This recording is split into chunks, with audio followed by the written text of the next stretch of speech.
he will be facilitating the session of character. Thank you very much, my friend from the cold country. I hope it is hot this time. It is still summer week, Mike, isn't it? Yes, it's true. Okay, yes. Then I wish I visited at this time. We've just, in Kenya, we have just had inaugurated Dr. William Ruto as our new president a few hours ago.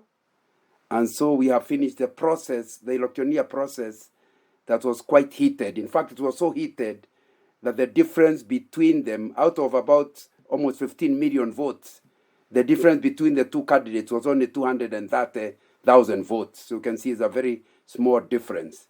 So we are grateful to God that the matter has ended up well. But that's the subject of leadership. We have a new leader in Kenya.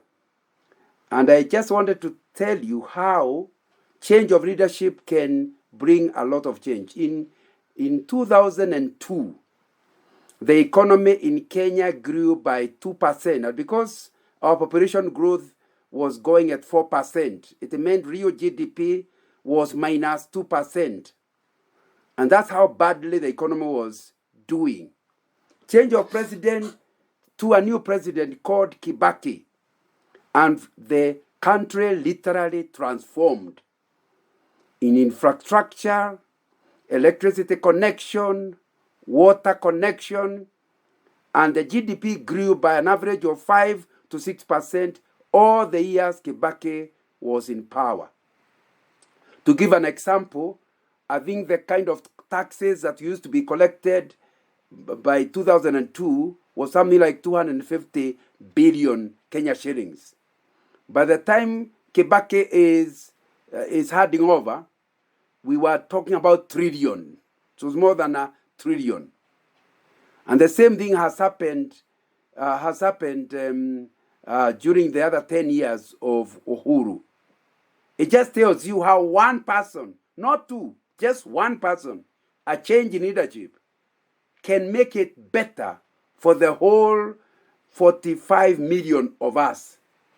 And that's what our discussion today. All of you are leaders in one way or the other. What differentiates one leader from another will be our discussion today. And we are looking at what are these elements in leadership that make one a transformational leader and then a leader for holding the status quo. That's really what our discussion is on. But let me remind you something we also mentioned last week. What is to be a leader? A leader is a person who leads. What does that mean? He goes ahead and others follow. And it's a bit different from being a manager. A manager has subordinates, a leader has followers. It's so much easier to be a manager because if you have a manager, you have subordinates, and subordinates are people you pay. When you give them instructions, they fail to do them at their own risk. When you are a leader and you don't have subjects, you have followers, power is not with the leader. Power in the manager-subordinate relationship, power is with the manager. In a leader versus followers relationship, power is with the follower. Why? The secret is in the word follow. Follow means I decide on my own whether to follow you or not. One advantage of leaders is because they have followers, not subordinates. They have people motivated to achieve whatever it is the group intends to achieve. When it's the other way around, it is manager versus subordinate.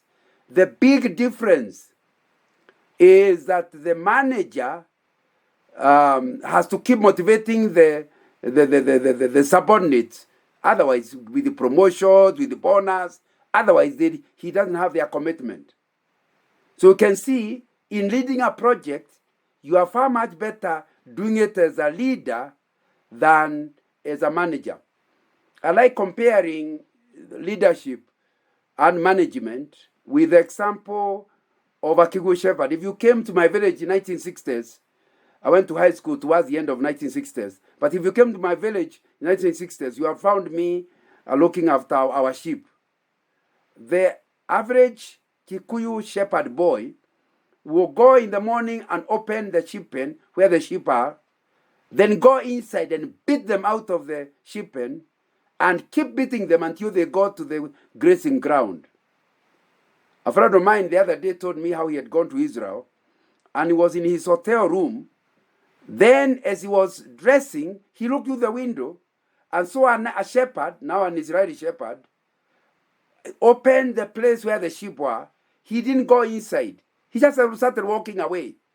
To the surprise of this African tourist, the sheep simply followed the shepherd. And he kept walking and they kept following. In fact, he forgot to dress. Just concentrate. They went quite a distance until where they stopped.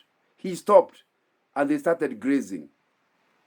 I want to tell you the Kikuyu shepherd, the Kenyan African shepherd, is more of a manager. The sheep will finally reach the grazing ground. But by the time they reach the grazing ground, the sheep will be in pain and the shepherd will be tired of beating them. The Israeli shepherd is still taking the sheep to the grazing ground, but he is having a leisure walk, and the sheep are following. And when they arrive there, the sheep are happy, the shepherd is also happy. That's why leadership is so far much better than management. Obviously, I have to quickly say, there are times when, like in a crisis, you follow management skills rather than leadership skills.